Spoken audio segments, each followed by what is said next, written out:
2025 l'ULSS 2 ha ingaggiato investigatori privati per verificare la condotta di alcuni dipendenti sospettati di timbrare il cartellino per poi fare tutt'altro che lavorare. L'ex direttore generale conferma: abbiamo tutelato lavoratori onesti e pazienti. Non difendiamo i furbetti, ma è grave che i dati sensibili dei lavoratori siano stati messi a disposizione di un privato. Così la CGIL, che parla di vicenda inverosimile, annuncia una richiesta di chiarimenti urgente. 4 interventi del SUEM per malori dovuti al caldo a Castelfranco. Si aprono rifugi climatici mentre la regione ha prolungato l'allerta gialla per ondate di calore anche per domani. È ancora ricoverato in gravissime condizioni a Treviso il 65enne di Pasiano, rimasto ferito nello schianto di un ultraleggero contro una quercia avvenuto ieri sera. L'ipotesi dell'errore del pilota. Montebelluna, cittadino esasperato, affronta i Maranza che lo deridono e lo racconta sui social. Nei giorni scorsi ha una vittima, un anziano, i cittadini ormai esasperati, è ora di reagire. Entrano nel giardino di una casa per rubare, ma vengono scoperti dai proprietari e per guadagnarsi la fuga arrivano a tentare di investire uno dei due. È successo a Sobramonte. Lutto cittadino a Borgo al Monticano, oltre 1000 persone ai funerali del sindaco Firmino Vettori, scomparso martedì a 66 anni. In chiesa anche tanti sindaci della Marca. Nel 2026 il caro carburanti rischia di far aumentare i costi per famiglie e imprese del Veneto di 106 milioni di euro al mese, pari a 1 miliardo e 270 milioni nell'intero anno. A 70 anni dalla tragedia, delegazione anche dal Veneto a Marcinelle per ricordare 262 minatori morti nella strage, tra loro 5 veneti, partite dalle province di Treviso, Belluno e Verona. Buonasera, bentrovati, eccoci in diretta con l'edizione di Treviso dei nostri telegiornali e dunque partiamo dal caso, chiamiamolo così, ULSS 2, investigatori privati incaricati dall'azienda sanitaria di verificare la condotta di alcuni dipendenti sospettati di timbrare il cartellino per poi fare tutt'altro che lavorare per l'azienda sanitaria. L'ex direttore generale Benazzi conferma necessario individuare le mele marce per tutelare, dice, i lavoratori onesti. Noi non come direzione non abbiamo spiato i dipendenti, continuo a dirlo, perché crediamo che i dipendenti siano la vera forza di una sanità. È andata a salvaguardia di coloro che lavorano, per evitare che, come dico sempre, da un cesto pieno di mele, una mela marcia possa rovinare il cesto. Timbravano per marcare la loro presenza in ospedale o in ambulatorio, ma nel tempo in cui avrebbero dovuto prestare servizio per l'ULSS 2 o lavoravano privatamente o si occupavano di faccende personali. E questa è la fattispecie di violazioni che la direzione dell'azienda sanitaria trevigiana ha voluto accertare affidandosi tra gennaio e dicembre 2025 a un'agenzia investigativa privata di Padova per far seguire una mezza dozzina di dipendenti e verificare la correttezza dei loro comportamenti. L'allora direttore generale Francesco Benazzi conferma: a fronte di ripetute segnalazioni, dice, si è deciso di procedere. Tenendo conto che noi abbiamo l'obbligo come direzione vigilando, abbiamo pensato di appunto dare la possibilità a questa agenzia di seguire queste persone che erano diciamo chiamate così, indicate da una serie di segnalazioni e quindi mirate, quindi segnalazioni mirate, che era nostro obbligo farlo, e naturalmente da questo sono state individuate pochissime persone che ovviamente avevano, come si suol dire, fatto delle cose che non erano corrette dal punto di vista lavorativo. Quindi su questo noi abbiamo fatto il nostro dovere e contemporaneamente, ribadisco, non era un'attenzione fatta a tutto il personale, assolutamente no, ma solo su questioni mirate. 130.000 euro messi a bilancio per l'affidamento dell'incarico. Il 90% delle verifiche ha poi confermato in tempi celeri comportamenti scorretti, da qui i relativi procedimenti disciplinari. Se fossero emerse notizie legate a questo o quel furbetto del cartellino, continua Benazzi, avrebbero intaccato la credibilità di un intero gruppo che aggiunge quotidianamente dà il cuore per la sanità. Se i soldi spesi sono denari pubblici, altrettanto lo sono quelli per pagare gli stipendi dei lavoratori, sottolinea l'ex DG. Va da sé che in ULSS 2 l'attenzione ai disonesti è sempre più elevata. Ad aumentarla ha contribuito la grave vicenda del furto di farmaci ospedalieri scoperto in primavera dai carabinieri del NAS. Come direzione non abbiamo voluto sicuramente ledere i diritti dei lavoratori, ma anzi tutelare i diritti dei lavoratori che quotidianamente, lo ribadisco, lavorano in modo continuo per la salute pubblica e per la nostra gente. Credo che sia fondamentale, perché tutti noi siamo pagati dalle tasse dei cittadini. Quindi abbiamo l'obbligo di una rendicontazione ai cittadini. Quindi io credo che sia corretto quindi dire che effettivamente noi rispondiamo, oltre ovviamente alla ragione, ma anche alla gente che quotidianamente ha bisogno dei nostri servizi.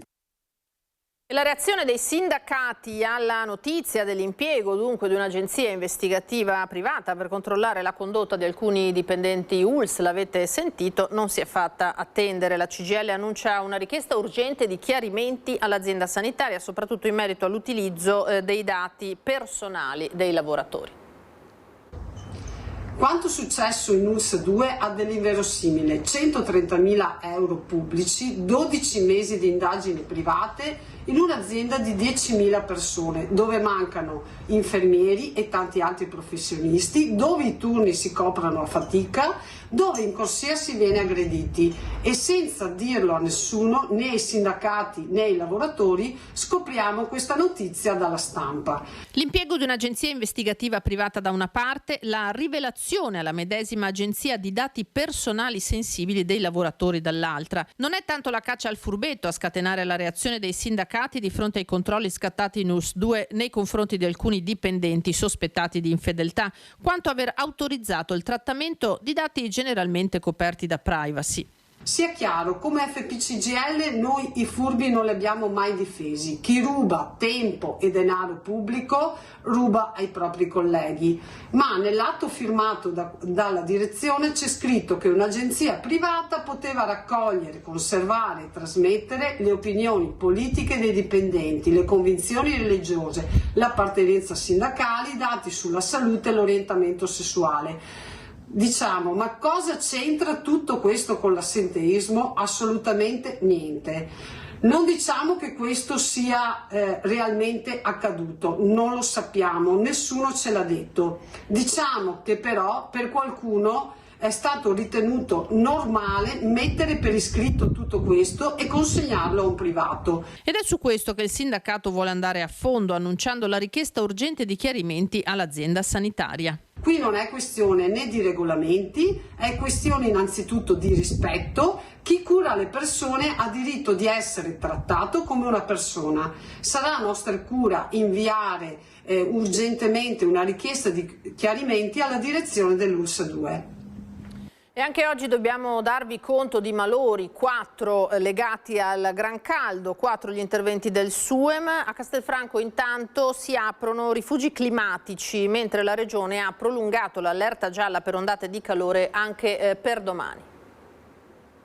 Il caldo continua a mettere a dura prova soprattutto gli anziani. In queste ore il SUEM 118 è intervenuto 4 volte in poche ore per malori riconducibili alle alte temperature. A Treviso un uomo di 87 anni si è sentito male mentre si trovava in auto. Poco dopo un altro 86enne ha accusato un malore nella propria abitazione. A Quinto una donna di 78 anni è crollata mentre stava andando in edicola, mentre a Vittorio Veneto un uomo si è sentito male dopo essere rimasto per oltre 2 ore sotto il sole. Tutti sono stati trasportati al pronto soccorso. L'ondata di calore, che secondo la Protezione Civile della Regione continuerà anche domenica con l'allerta gialla confermata su tutto il Veneto, spinge i comuni a correre ai ripari. A Castelfranco Veneto sono stati attivati alcuni rifugi climatici, l'atrio climatizzato del centro servizi Sartor, la galleria del centro commerciale I Giardini del Sole e, per chi preferisce stare all'aperto, il parco di Villa Bolasco. L'amministrazione, guidata dalla neosindaca Maria Ghimenton, invita inoltre familiari e vicini di casa a segnalare ai servizi sociali eventuali anziani soli o persone fragili, così da attivare l'assistenza e gli aiuti domiciliari prima che il caldo possa trasformarsi in un'emergenza. È ancora ricoverato in gravissime condizioni intanto il 65enne di Pasiano, rimasto ferito nello schianto di un ultraleggero contro una quercia avvenuto ieri sera. L'uomo è stato sbalzato dal velivolo precipitando da un'altezza di circa 10 metri e trasferito d'urgenza all'ospedale di Treviso. Resta in condizioni gravissime Sergio Campaner, 65enne di Pasiano, ricoverato all'ospedale di Treviso dopo lo schianto dell'ultraleggero. L'incidente si è verificato a Rivarotta di Pasiano di Pordenone, nei pressi del ristorante Villa Lupis, dove intorno alle 20:15 il velivolo, impegnato nella fase di atterraggio al campo di volo di Traffe, è finito contro una quercia. A bordo c'erano 2 uomini, entrambi appassionati di volo, che stavano effettuando un'escursione panoramica. Alla guida Gabriele Moranese, 72enne, residente di Pasiano, rimasto ferito solo lievemente, già dimesso dall'ospedale di Pordenone. Dopo lo schianto è riuscito a mettersi in salvo calandosi con una corda e ha dato lui stesso l'allarme. Molto più gravi invece le condizioni del passeggero Sergio Campaner, sbalzato fuori dall'ultraleggero e precipitato da un'altezza di circa 10 metri. Il 65enne ha perso conoscenza ed è stato rianimato sul posto dai sanitari. Successivamente è stato intubato e trasferito d'urgenza all'ospedale di Treviso con l'elicottero del SUEM arrivato da fuori regione perché quello del Friuli Venezia Giulia era impegnato in un altro intervento. L'impatto è stato violentissimo, ma fortunatamente il velivolo non ha preso fuoco, nonostante la consistente perdita di carburante. Tra le ipotesi al vaglio degli inquirenti c'è quella di un possibile errore umano. Il pilota potrebbe infatti non aver visto la quercia. Non si esclude inoltre che nei suoi confronti possa essere aperto un fascicolo per disastro colposo. Raggiunto telefonicamente ha riferito che a volte si può sbagliare. L'area dello schianto comunque è stata posta sotto sequestro, così come l'ultraleggero su disposizione della procura di Pordenone. Disagi al traffico questa mattina sulla rotonda di via Schiavonesca a Priula, all'altezza del centro commerciale, quando un camionista invece di percorrere la rotonda ha tirato dritto, sfasciando il mezzo. All'origine del danno ci sarebbe il blocco totale dello sterzo. Sul posto, siamo a Montebelluna, anche il SUEM 118 che ha medicato sul posto il 25enne autista, che non ha riportato lesioni di rilievo, ma un grande e comprensibile spavento. Andiamo a vedere l'home page del Gazzettino, che dà conto di un altro incidente di queste ultime davvero ore, minuti. Siamo a Cison di Valmarino, roulotte incastrata in discesa nella galleria del San Boldo, traffico in tilt sulla strada dei 100 giorni, per cui anche con i grandi movimenti di cui parleremo tra poco, di traffico, di vacanzieri di queste ore, ma poi è sabato e già basterebbe quello, ci sono naturalmente dei disagi accentuati. Tra l'altro notizia di pochi minuti fa sono anche le ricerche in corso sul Monte Grappa di una persona dispersa anche attraverso l'elicottero. Vedremo se avremo aggiornamenti anche su questo da darvi nel corso del nostro telegiornale. A Montebelluna ancora, residente esasperato affronta i Maranza che lo deridono e lo racconta sui social. È la punta dell'iceberg di una situazione che si protrae da mesi. Addirittura nei giorni scorsi hanno colpito un anziano. Io ho assistito a un episodio dove un anziano è stato aggredito e trascinato davanti alla farmacia e sono uscite le persone che lavorano in farmacia ad aiutarlo e a soccorrerlo. Proprio a causa di questi ragazzini anche loro li hanno rincorsi, ma non c'è stato niente da fare. Non c'è pace a Montebelluna tra residenti e Maranza, quasi tutti minorenni italiani che impennano con le bici, spaventano le persone, danneggiano le cose e procurano fastidi. Un fenomeno che va avanti da almeno un anno e che la nostra emittente ha raccontato molte volte. L'ultimo episodio vede protagonista un cittadino che verso le 23 passeggiava in via Piave quando viene affiancato da 2 ragazzini che gli impennano di lato. L'uomo li rimprovera, ma loro lo deridono, lo insultano e poi lo attaccano, offendendolo ripetutamente. L'uomo, anche lui in bici, decide allora di inseguirli, riuscendo a fermarne uno con cui ha un diverbio. In un attimo arrivano altri 4 ragazzi a supporto, poi il gruppetto fugge via, ma l'uomo sui social, raccontando l'episodio, afferma non solo di averli riconosciuti, ma anche che si rivolgerà ai loro genitori. Un tema, questo della genitorialità assente, che torna spesso, ma sul quale non si trova soluzione. Credo sì, che una base ci voglia direttamente a casa, quindi io sono genitore, ho 2 bimbi, sono piccoli, fortunatamente per il momento, però la base la si dà a casa. Se manca un supporto principalmente a casa, poi è quello che vediamo attorno cosa succede. Quindi i Maranza nel frattempo si allenano, si fa per dire, nel parcheggio del centro commerciale alle porte della città, dove anche qui hanno procurato noie e fastidi a commercianti e clienti del supermercato. Ma noi li vediamo principalmente a qualsiasi ora della giornata che entrano nel parcheggio correndo, fanno le impennate, scendono nel parcheggio sotterraneo. So che ci sono stati anche episodi comunque sia di macchine graffiati, vetri rotti, però io la certezza assoluta non ce l'ho, però parecchia clientela è venuta a lamentarsi. So che le forze dell'ordine stanno comunque collaborando anche con noi, sperando si risolva presto il tutto, anche se la certezza non ce l'abbiamo. Insomma, speriamo il bene per la tranquillità di tutti. Cittadini esasperati, anche perché i Maranza non vengono mai multati dalle forze dell'ordine, almeno questa è la percezione. Sfrecciano continuamente, non hanno rispetto delle regole della strada, creano pericoli, danno fastidio, e la polizia locale dovrebbe aumentare i controlli verso queste persone piuttosto di fare tante altre multe inutili verso dei cittadini onesti. E se farsi giustizia da sé rimane escluso, il punto resta comunque quello di come rieducare questi piccoli teppisti. Spero sempre che la polizia possa fare del bene, perché quella è la giustizia oggi, però è vero che bisognerebbe un po' darsi da fare e molte volte ti viene voglia di farti giustizia da solo, perché non arrivano questi aiuti che dovrebbero essere automatici, neanche da richiedere.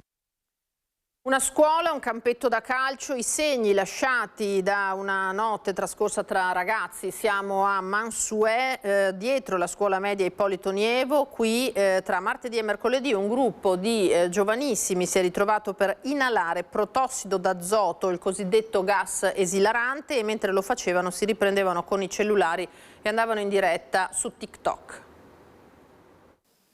È questo il luogo dove i ragazzi si sono dati appuntamento poco dopo le 23:30. Dietro la scuola media Ippolito Nievo, lontano dalle abitazioni, hanno portato palloncini e smartphone. Una serata trasformata in una diretta social con immagini che mostrano l'assunzione del gas e i suoi effetti. Risate, euforia, perdita di lucidità. A raccontare quello che è successo sono soprattutto le tracce rimaste sul posto. A terra i resti dei palloncini, lattine, filtri e rifiuti. Poco distante il campetto di calcio danneggiato con reti e porti rotte, danni secondo l'amministrazione provocati anche in altre occasioni. Sul terreno anche un coltellino abbandonato. E ancora la struttura parasole della scuola rotta e segnata dalle bruciature delle sigarette, un quadro di degrado che si aggiunge alla preoccupazione per l'uso della sostanza e per il rischio che attraverso i social possa diventare un comportamento da imitare. E purtroppo questi giovani non sanno distinguere il bene con il male. I ragazzi coinvolti sono in maggior parte minorenni, anche se tra loro ci sarebbero alcuni maggiorenni. Secondo quanto riferito dall'amministrazione comunale, alcuni di loro sono già conosciuti alle forze dell'ordine. Non è il primo episodio, in passato erano comparse scritte offensive sui muri della scuola e il sindaco aveva già incontrato le famiglie. Avevano fatto delle scritte di offensive non verso l'amministrazione e la scuola,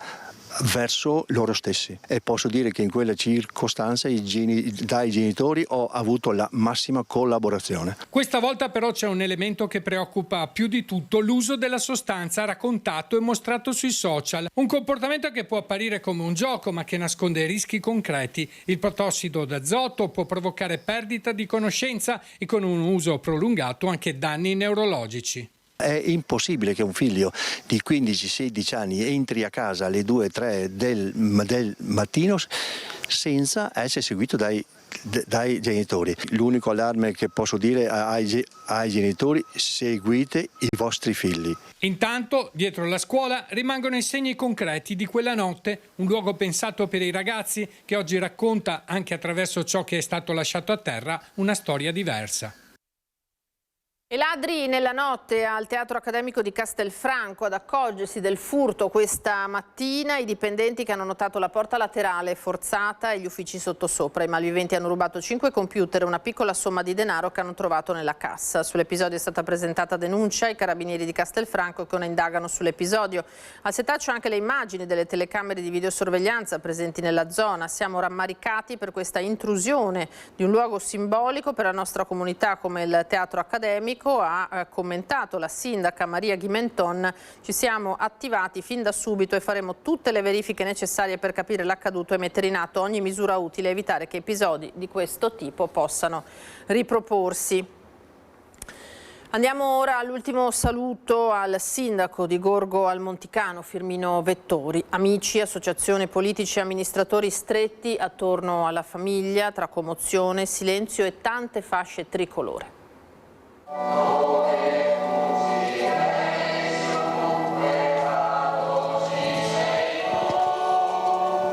Riusciva a saldare il ferro E non era il ferro, era la persona, saldare le persone per creare quell'unità, quell'armonia anche nei momenti di difficoltà, quando vorrei dire le assi non sempre combaciano tra di loro. La vera forza è andarsene. È con la voce rotta dalla commozione che padre Don Angelo Arman non riesce a concludere la frase per l'ultimo saluto a Firmino Vettori. Parole che si fermano, quasi non riuscissero a trovare la strada per raccontare un uomo, un amministratore, un amico. Don Angelo prova a ricordarlo, ma l'emozione prende il sopravvento. La frase resta sospesa. Sarà un altro sacerdote a raccogliere quelle parole e a concludere il ricordo. La vera forza è andarsene in silenzio e lasciare che siano i tuoi risultati a fare un rumore assordante. Nella chiesa dei Santi Ippolito e Cassiano non c'è più posto. A Gorgo è lutto cittadino, oltre 1000 persone per l'ultimo saluto a Firmino Vettori, morto improvvisamente a 66 anni martedì scorso a Milano, dove si trovava in convalescenza dopo un intervento chirurgico. Il feretro, accompagnato dai volontari della Proloco e dagli alpini, entra in una chiesa gremita. Ci sono i suoi concittadini, quelli che lo hanno scelto come sindaco e quelli che lo hanno conosciuto negli anni della sua lunga esperienza amministrativa. Ci sono le fasce tricolori dei sindaci della Marca, le autorità, i rappresentanti della politica veneta. Tutti qui per salutare un uomo che ha legato gran parte della sua vita a Gorgo al Monticano. In prima fila la famiglia, poco più in là anche i Pellicciardi, ai quali Vettori era rimasto vicino dopo la tragedia che aveva sconvolto il paese e il Veneto, il massacro dei coniugi Guido e Lucia, i genitori di Daniele Pellicciardi, sconvolto e commosso. A rendergli omaggio anche Monsignor Gianluigi Papa, che prima di parlare alla comunità ha letto la lettera di vicinanza del vescovo di Vittorio Veneto Riccardo Battocchio, alla moglie Raffaella, ai figli Mauro, Matteo e Susan e ai nipoti. Poi, durante l'omelia, il messaggio di cordoglio che si unisce a quello di un'intera comunità chiamata oggi a salutare il suo sindaco. La malattia che ormai da più di 2 anni lo metteva alla prova non è stata capace di imprigionare il suo cuore buono, il tratto umano schietto, ma insieme delicato ed equilibrato, gli ha permesso di essere vicino e di accompagnare le persone anche nelle situazioni più drammatiche. Fuori dalla chiesa, il vice sindaco Marco Fadel, ora chiamato a guidare il comune, ha rivolto l'ultimo omaggio. Caro Firmino, grazie per i tuoi esempi, per la serietà e l'equilibrio con cui hai affrontato ogni responsabilità. Grazie per la tua integrità morale, per la tua umanità e per la determinazione che non ti ha mai abbandonato. La nostra comunità oggi ti saluta con grande dolore, infinita riconoscenza e sincero affetto.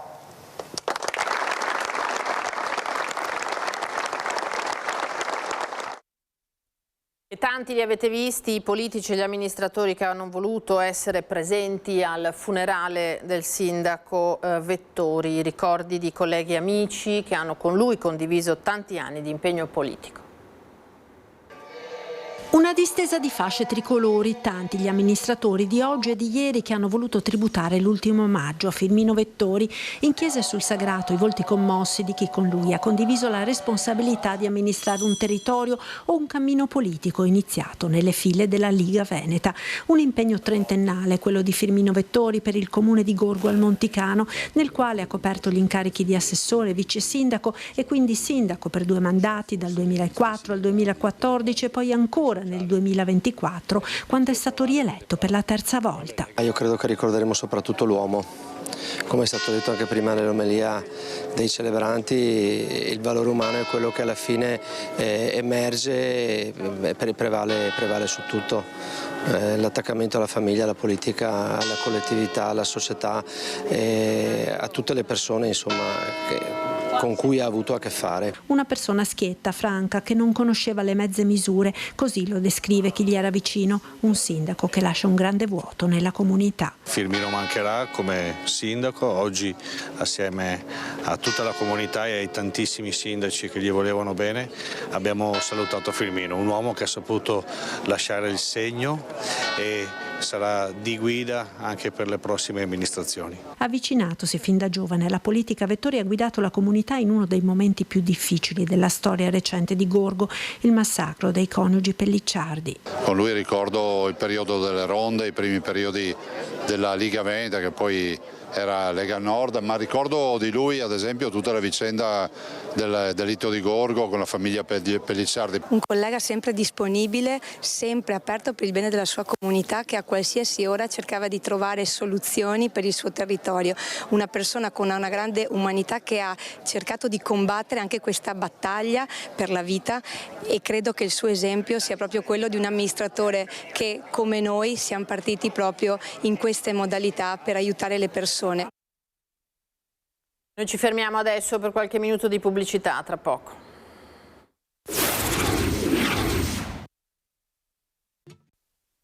Edizione di Treviso dei nostri telegiornali, ben trovati. Parliamo di caro carburanti che nel 2026 rischia di far aumentare i costi per famiglie e imprese del Veneto di 106 milioni di euro al mese, pari a 1 miliardo e 270 milioni per l'intero anno. L'analisi della CGA di Mestre.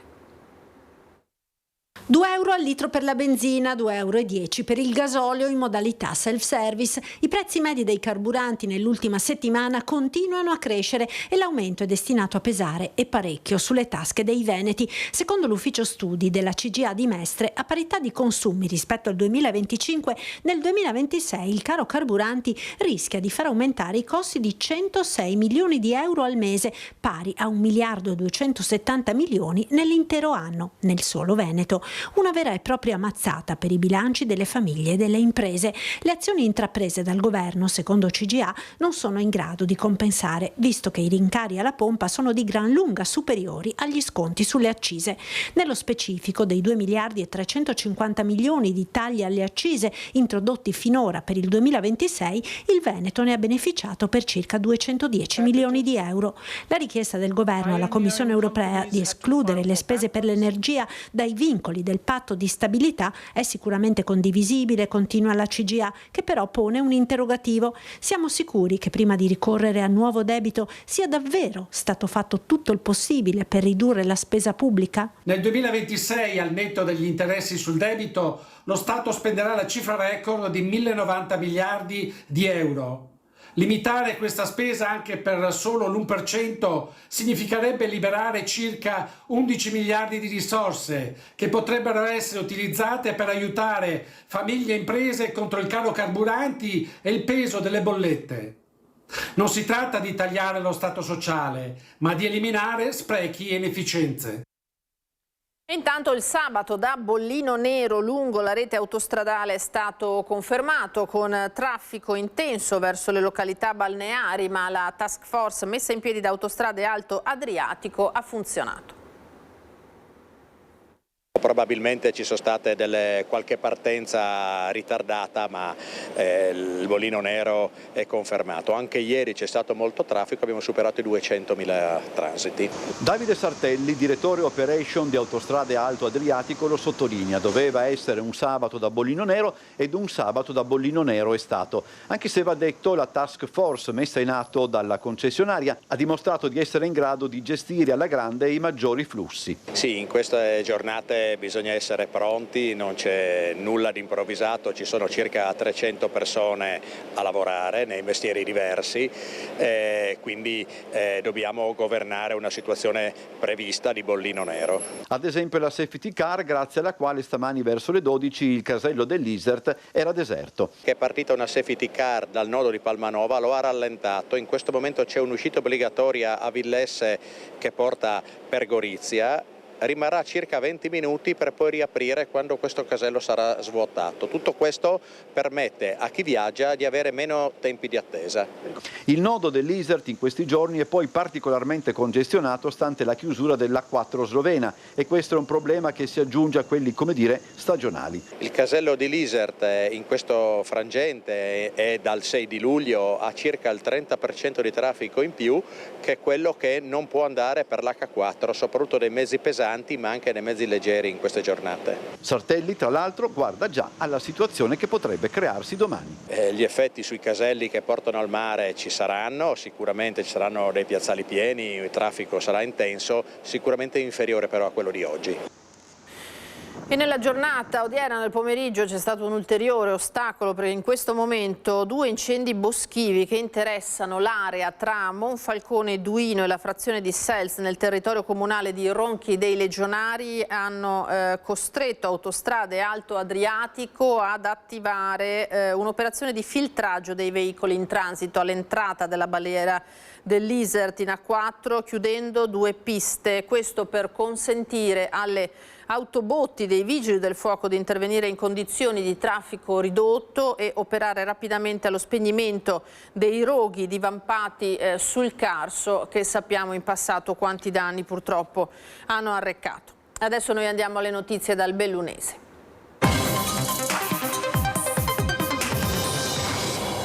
E partiamo dal Monte Pelmo. Il Caregon del Padre Eterno sta mandando segnali di grande sofferenza, probabilmente anche a causa delle elevate temperature di queste settimane, che hanno portato lo zero termico a stazionare sopra i 4.000 metri di quota. Dallo scorso 23 luglio si susseguono infatti distacchi di roccia, frane che fortunatamente fino ad ora non hanno coinvolto persone. L'ultima è stata immortalata praticamente in diretta poche ore fa dal rifugio Città di Fiume in comune di Borca di Cadore, ed è davvero impressionante. Subito sono partite le ricognizioni che hanno dato esito negativo. Il soccorso alpino continua a raccomandare agli escursionisti la massima prudenza, evitando di camminare sui ghiaioni e i passaggi sotto la parete.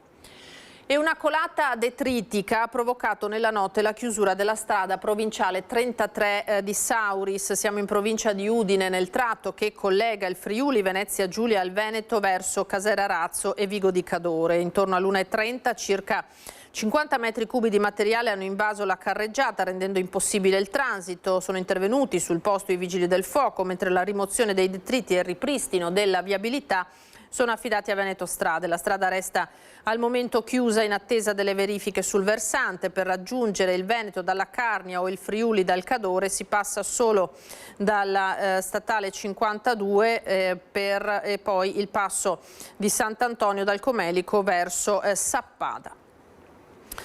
Ed è iniziato, come dicevamo, il grande esodo di agosto, vacanzieri che si sono riversati in massa sulle strade della montagna bellunese, code sin dalle prime ore della giornata verso Agordino, Ampezzo e Cadore, traffico fermo in A27 fino al primo pomeriggio.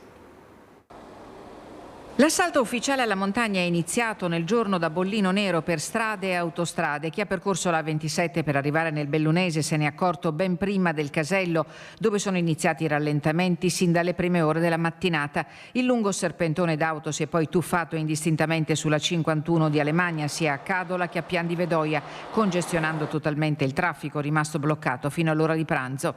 Lunghe code anche sulla 203 a Gordina verso Alleghe, Falcade e la Marmolada. Scene che si ripetono normalmente durante i weekend, ma che in coincidenza con l'avvio delle vacanze estive hanno proposto immagini clamorose. Il caldo spinge il turista in montagna perché, nonostante l'estate 2026 abbia portato i termometri ogni oltre record pure tra le Dolomiti, la sera le temperature sono godibilissime. Climaticamente abbiamo avuto una bellissima estate anche in montagna, belle giornate, calde, qualche temporale ogni tanto tardo pomeriggio sera, per fortuna. E anche giugno e luglio sono stati 2 mesi di ottima affluenza, sia italiana che estera. L'effetto Olimpiade prevedibile e previsto c'è stato, specialmente sul mercato americano, conferma De Cassanna, che sull'overtourism esprime considerazioni condivisibili. Abbiamo zone delle Dolomiti che sono iperpromosse, iperpubblicizzate, vedi le Tre Cime, vedi il Lago di Sorabis. Poi abbiamo per contro altre zone sconosciute e dintorni dove non c'è nessuno. E allora è una questione di promozione. Secondo Walter De Cassanna bisognerebbe cominciare a proporre l'intero territorio bellunese, come fanno i colossi dell'Alto Adige e del Trentino, che si guardano bene dal presentare una vallata rispetto a un'altra. Poi il tema della chiusura dei passi. Intanto facciamo delle infrastrutture per arrivare ai passi senza mezzi privati, potenziamo i mezzi pubblici, potenziamo le piste ciclabili, potenziamo i parcheggi scambiatori a valle e poi portiamo il turista sui passi o nelle zone più frequentate. È giusto promuovere le Dolomiti, quelle bellunesi, quelle altoatesine, quelle trentine, tutte, e quelle friulane, però dobbiamo promuoverle nella maniera più corretta possibile. Entrano nel giardino di una seconda casa e rubano 60 euro dall'auto lasciata aperta, ma vengono scoperti dai proprietari e per guadagnarsi la fuga arrivano a tentare di investire uno dei due. Successo a Sopramonte, la chiamata immediata al 112 ha permesso ai carabinieri di intercettare e arrestare i due fuggitivi poco dopo alle porte di Feltre. Prima il furto, poi la fuga a tutta velocità e quei pochi minuti che trasformano un colpo in una contestazione ben più grave. È accaduto a Sopramonte, dove un uomo di 49 anni e una donna di 43 di origine Sinti, residenti in un comune del Feltrino, entrambi con precedenti specifici, sono entrati nel giardino di una villetta utilizzata come seconda casa. Nel mirino una monovolume lasciata aperta, in un vano porta oggetti, 60 euro in contanti che i due riescono a prendere, mentre proprio in quegli istanti arrivano i proprietari che si accorgono della presenza degli estranei e lanciano l'allarme. I ladri riescono a scappare verso la loro auto e mentre cercano di allontanarsi, secondo quanto ricostruito, tentano anche di investire il marito della proprietaria. L'uomo riesce miracolosamente a evitare l'impatto e rimane illeso. Ai carabinieri la segnalazione arriva tempestivamente, la risposta è altrettanto rapida. Sulle tracce dei fuggitivi partono le pattuglie del radiomobile di Feltre, insieme ai carabinieri delle stazioni di Lamon e Arsier, che alle porte di Feltre intercettano e bloccano la coppia di malviventi.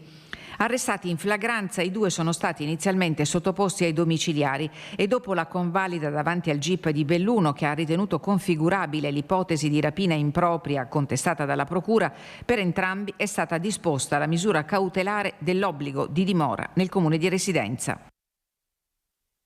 70 anni fa la tragedia di Marcinelle, l'8 agosto del 1956, un incendio nella miniera belga del Bois du Casier uccise 262 minatori, 136 dei quali italiani e tra loro, lo ricordiamo, 5 veneti partiti da Belluno, Treviso, Verona. Oggi dunque il 70° anniversario, il ricordo è tornato lì dove morirono padri, figli, mariti. 70 anni e non è una storia chiusa. A Marcinelle, nella miniera del Bois du Casier, risuonano i nomi dei 262 uomini morti l'8 agosto del 1956. 136 erano italiani e tra loro 5 veneti: Dino Dalla Vecchia di Sedico, i trevigiani Giuseppe Polese di Cimadolmo, Mario Piccin di Codognè, Guerrino Casanova di Montebelluna e Giuseppe Corso di Montorio Veronese. Erano partiti da un Veneto povero, ancora segnato dalla guerra, cercavano lavoro, dignità, un futuro per le loro famiglie. In Belgio trovarono la miniera oltre 1000 metri sottoterra in condizioni durissime. Poi quella mattina l'incendio, un carrello, un errore nelle manovre, le fiamme che si propagano nel pozzo numero 8, il fumo e l'ossido di carbonio invadono le gallerie.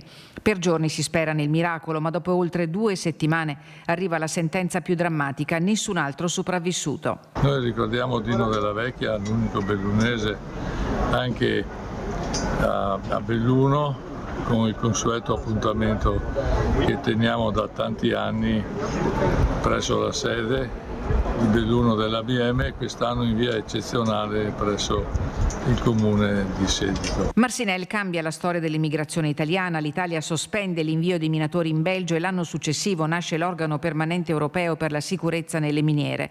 Ma il conto della miniera per il Veneto non finisce quel giorno, perché c'è un'altra strage, lenta e silenziosa, quella della silicosi. Migliaia di minatori bellunesi, secondo le ricostruzioni storiche, pagheranno negli anni con la vita il prezzo del lavoro sottoterra.